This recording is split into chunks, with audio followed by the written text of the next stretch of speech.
Welcome to this Step 2 Clinical Knowledge Review on Pediatric Orthopedics Test-Taking Strategies.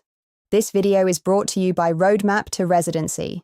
We are going to break down the most common question patterns you will see on your board exam for pediatric orthopedic conditions and teach you strategies to pick the right answer quickly and confidently.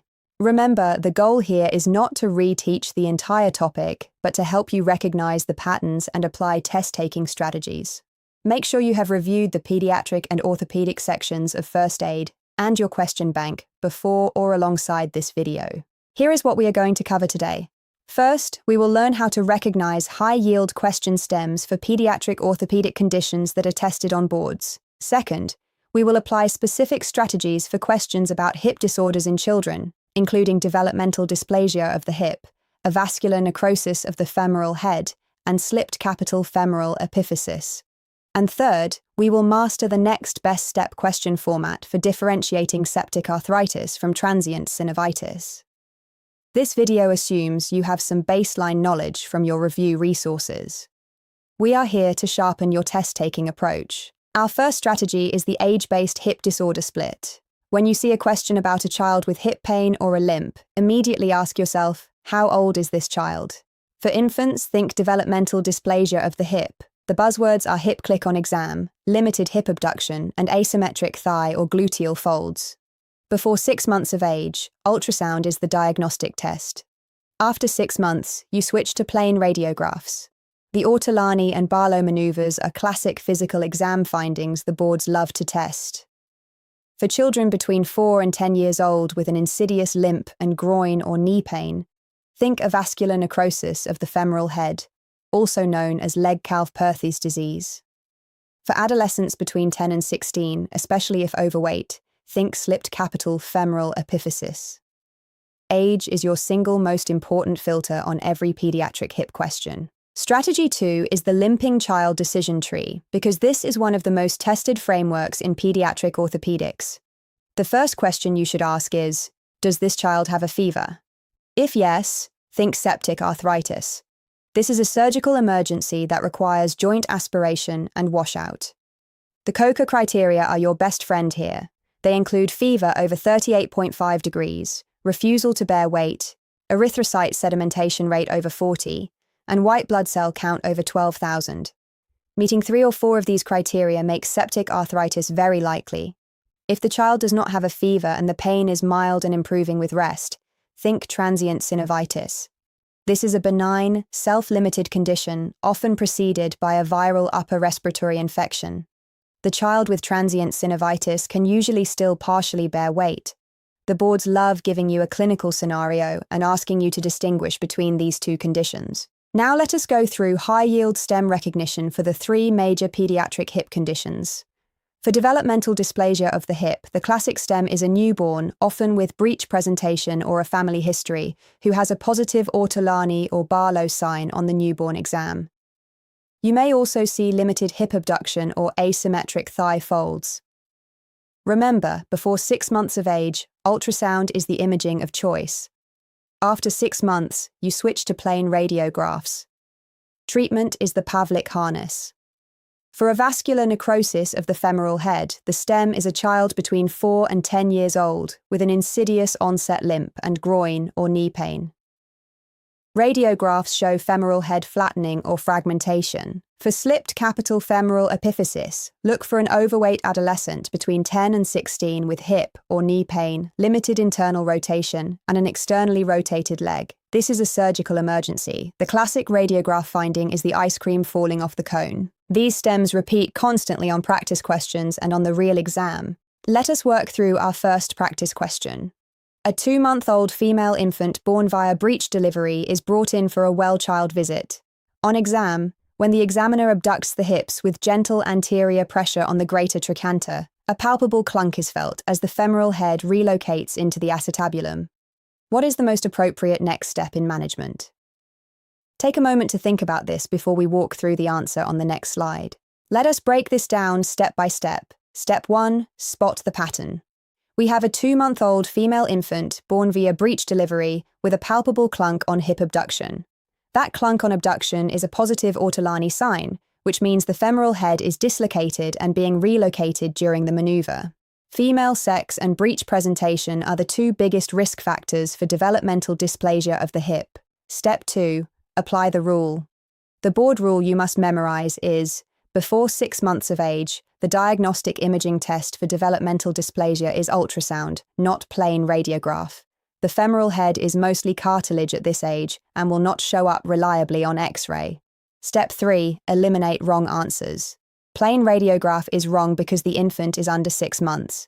Pavlik harness is a treatment, but you need imaging confirmation first. Reassurance is wrong because a positive Ortolani sign is never normal and always requires further workup. The correct answer is B, hip ultrasound. Here is our second practice question. A 13-year-old overweight boy presents with a 3-week history of right hip pain that worsens with activity. He walks with an antalgic gait and the affected leg appears externally rotated. On exam, when the hip is flexed, it obligately externally rotates and internal rotation is significantly limited. What is the most appropriate next step in management? Think through this one carefully. The key details are the age, the body habitus, and the exam findings. We will walk through the answer next. Let us work through this answer.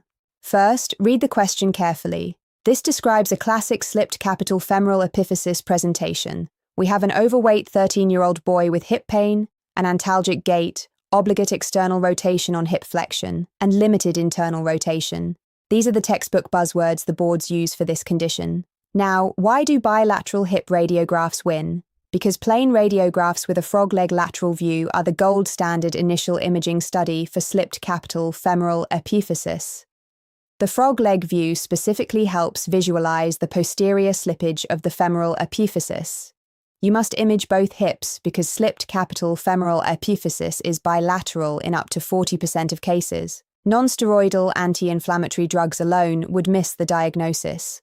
Ultrasound is not the right modality for bony pathology in an adolescent. Magnetic resonance imaging may be used if radiographs are normal, but clinical suspicion is high. The correct answer is C, bilateral hip radiographs including frog leg lateral view. Let us review septic arthritis versus transient synovitis for the boards, because this comparison comes up constantly. For septic arthritis, the key points are that it is a surgical emergency. The hip is the most commonly affected joint in children. The most common organism is Staphylococcus aureus. The diagnostic gold standard is joint aspiration, which will show a white blood cell count over 50,000, with greater than 75% neutrophils. Treatment is urgent surgical irrigation and drainage combined with intravenous antibiotics. For transient synovitis, this is the most common cause of hip pain in children between 3 and 10 years old. It typically follows a viral upper respiratory infection and is completely self-limited. The child may have a low-grade temperature or no fever at all and can usually still bear some weight. Treatment is supportive with rest and anti-inflammatory medications. The kosher criteria are your go-to tool on the boards for distinguishing these two conditions. Here is our third practice question. A 5-year-old boy presents with acute right hip pain and refusal to bear weight for the past day. His temperature is 39 degrees Celsius. Labs show a white blood cell count of 15,000 and an erythrocyte sedimentation rate of 55. On exam, the hip is held in flexion and external rotation, and passive range of motion causes severe pain. What is the most appropriate next step? This is a classic septic arthritis versus transient synovitis question. Think about how many KOKA criteria this child meets. We will walk through it next. Let us break down this answer. Apply the KOKA criteria to this child. He has a fever of 39 degrees, which is above 38.5. He is refusing to bear weight. His erythrocyte sedimentation rate is 55, which is above 40. His white blood cell count is 15,000, which is above 12,000. That is 4 out of 4 KOKA criteria, giving a predicted probability of over 99% for septic arthritis. Now the key distinction. Anti-inflammatory drugs and observation would be appropriate for transient synovitis, but this child has too many red flags. A hip radiograph may show a widened joint space but cannot confirm the diagnosis. Magnetic resonance imaging can identify an effusion, but does not give you the fluid analysis you need for a definitive diagnosis. The correct answer is C, ultrasound-guided joint aspiration. Remember, after aspiration confirms septic arthritis, the next step is urgent surgical irrigation and drainage. Here is a critical test-taking pearl summarizing the pediatric hip disorders. You must memorize the age groups. For infants from 0 to 6 months, think developmental dysplasia of the hip, diagnosed with ultrasound and treated with a Pavlik harness.